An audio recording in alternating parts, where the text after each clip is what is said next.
नमस्कार दोस्तों, मेरा नाम है विमल सिंह। बालाजी स्टडी अड्डा में आप सभी का स्वागत है। इस वीडियो के अंतर्गत हम जानेंगे कि कैसे आप जो बिहार शिक्षक भर्ती है 1 to 5 जो लेवल का पेपर हुआ था उसके लिए आप प्रश्नों को लेकर के आपत्ति दर्ज करा सकते हैं। लास्ट डेट की बात करें तो कल लास्ट डेट है। आपका जो आपत्ति दर्ज करने के लिए तारीख थी वो आपके 3 दिन थी। आपकी कल जो बीत चुकी है यानी कि 5 तारीख, आज की 6 तारीख और कल की 7 तारीख, तो इन 3 दिनों में ही आप आपत्ति दर्ज कर सकते हैं। सबसे पहले तो आप लॉगिन करेंगे डैशबोर्ड पर जाकर के, जहां पर बीपीएससी का जो पोर्टल है, जहां पर आपने एडमिट कार्ड वगैरह डाउनलोड किया है, वहीं पर जब आप ओपन करेंगे तो साइड बाय साइड आप चीजें सारी देखते हुए चलेंगे।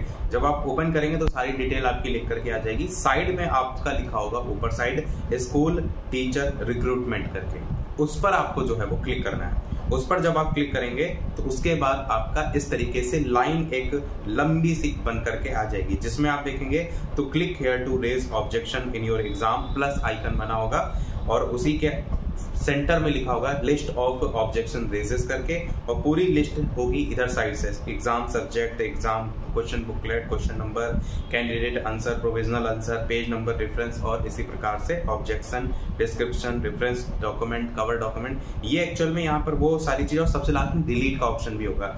यहाँ पर वो सारी चीजें आएंगी जब आप अपनी पूरी जो एक प्रश्न को लेकर के आपत्ति दर्ज कर लेंगे तो वो ये पूरी लिस्ट बन करके यहाँ पर आ जाएंगी। यहाँ पर आप देखेंगे सबसे ऊपर लिखा है click here to raise objection in your exam, plus का आइकन भी ग्रीन कलर से जो है ये बना हुआ है। इस पर जब आप क्लिक करेंगे तो इस तरीके से ऐड न्यू करके छोटा सा बॉक्स बन करके आ जाएगा। अब इसमें क्या क्या चीजें भरनी है उसकी बात करें तो सबसे पहला एग्जाम सब्जेक्ट को लेकर के, एग्जाम सब्जेक्ट में आपको 2 ऑप्शन देखने को मिलेगा, एक जनरल स्टडीज 1 to 5 को लेकर के और दूसरा क्वालिफाइंग पेपर लैंग्वेज को लेकर के। तो यदि आप दोनों में से जिस पेपर को लेकर के भी आप आपत्ति दर्ज कराना चाहते हैं वो यहाँ से सेलेक्ट कर सकते हैं। दूसरा आपका जो है question booklet series. Question booklet series में आपको बुकलेट जो भी सीरीज है ए से लेकर एच तक ऑप्शन दिए गए हैं, A B C D E F G H, जो भी आपकी क्वेश्चन बुकलेट सीरीज है वो आपको यहाँ पर सेलेक्ट करना है। ध्यान दीजिएगा, कई लोगों का ये प्रश्न था क्या जो ऑफिशियल जारी हुई थी ए और ई 2 ही शायद जारी हुई थी, क्या उनको सेलेक्ट करना है या उनके प्रश्नों को सेलेक्ट करना है? तो ऐसा कुछ नहीं, आपने जो आंसर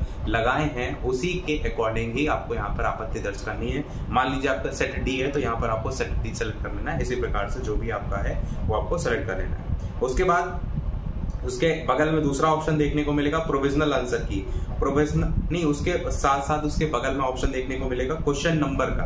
क्वेश्चन नंबर आपको यहाँ पर सेलेक्ट करना है, कौन से क्वेश्चन के लिए आप आपत्ति यहाँ पर दर्ज कर रहे हैं। क्वेश्चन नंबर के बाद अगला जो आएगा ऑप्शन वो है कैंडिडेट आंसर की करके।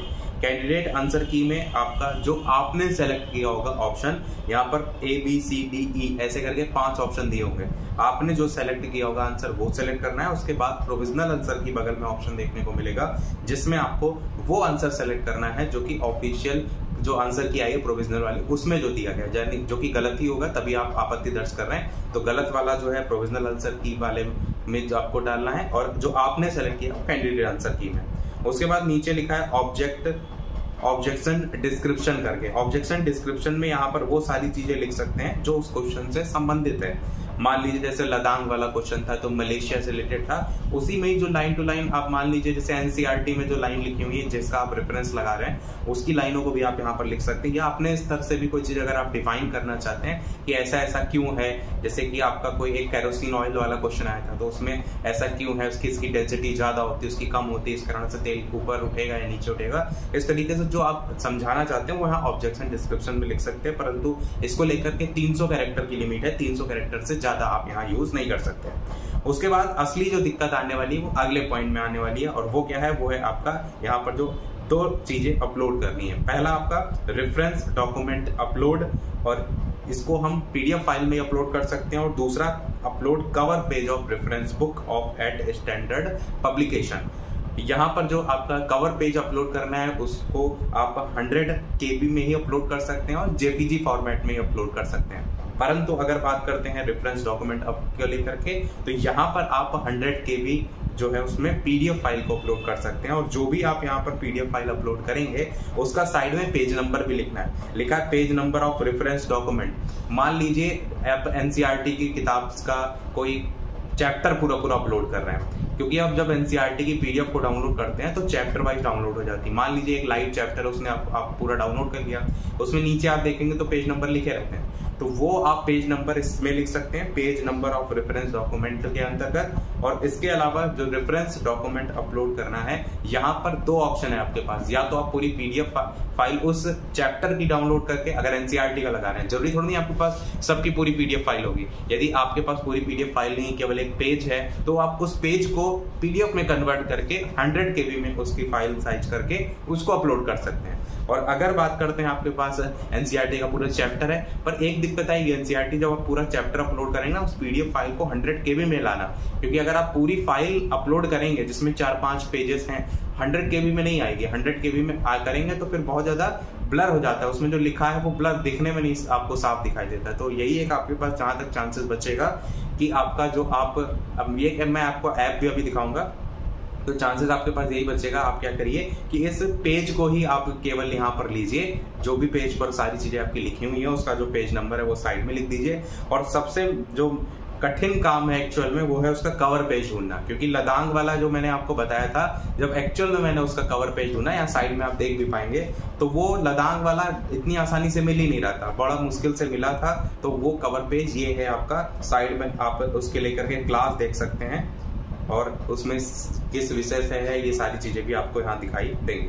तो इसी प्रकार से जो उसकी पीडीएफ फाइल है, कई बार उसको ढूंढने में भी दिक्कत आ जाती है। बाकी हम कोशिश ये करेंगे, आप लोग कमेंट में जितने भी अब तक आ चुके हैं क्वेश्चन ऑब्जेक्शन से रिलेटेड, उन सभी का क्या आपके पास रेफरेंस मिला, अगर किसी बुक का मिला है या किसी आपका बुक, वैसे तो बुक का ही लिखा ही हुआ है आपके पास कि आप केवल स्टैंडर्ड पब्लिकेशन की बुक, मेरा कहने का मतलब या तो एनसीईआरटी या तो एससीईआरटी या किसी राजस्थान वगैरह की बुक से कोई चीजें मिली हैं या आपको कोई और से मिला है, तो वो सारी चीजें कमेंट में इसी वीडियो के बता दीजिएगा। हम कोशिश करेंगे अगला जो रात तक वीडियो एक होगा उसमें हम एक साथ जितने भी ऑब्जेक्शन करने वाले क्वेश्चन हैं उनको और उनका क्या सोर्स हो सकता है वो एक साथ बात करेंगे। परंतु मेरे को जितने मिल पाए मैं तो उतने ही बताऊंगा, परंतु अगर आपको मिल चुके हैं कुछ तो या तो आप कमेंट में इसी के बता दीजिएगा, या आपके पास ऑप्शन है आप इंस्टाग्राम या फेसबुक पर भेज भी सकते हैं, तो वो पेज आप भेज दीजिएगा ताकि मुझे यहाँ पर दिखाने में हेल्प हो और उन प्रश्नों पर ज्यादा से ज्यादा आपत्ति दर्ज हो सके। ये चीज जरूर कर दीजिएगा।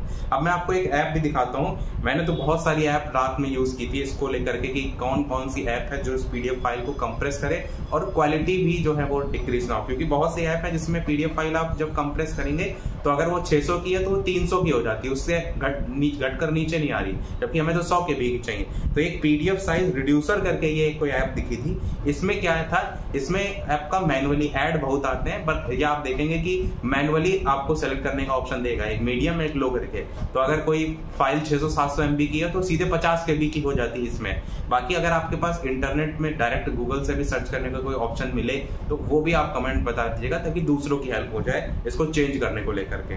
बाकी इमेज तो आपका कन्वर्ट करना आसान काम है, उसमें दिक्कत नहीं होगी।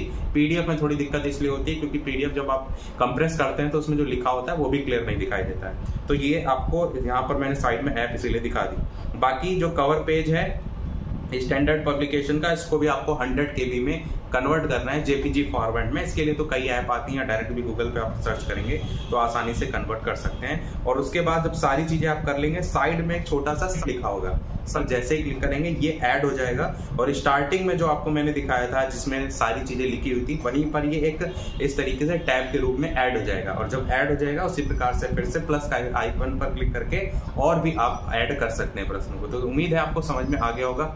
बस मेन जो उद्देश्य है वो बेसिक चीजें आपको समझाना है और क्या क्या परेशानी हो सकती है वो बताना है। आपको बस इतना जरूर काम कर लेना है कि जितने भी क्वेश्चन के लेकर के आपके पास ऑब्जेक्शन मिल चुका है उनको लेकर के अवश्य बता दीजिएगा। हम अगले वाला जो भी वीडियो होगा उसमें उसको लेकर बात कर लेंगे, क्योंकि कल ही ऑब्जेक्शन की डेट है इसलिए।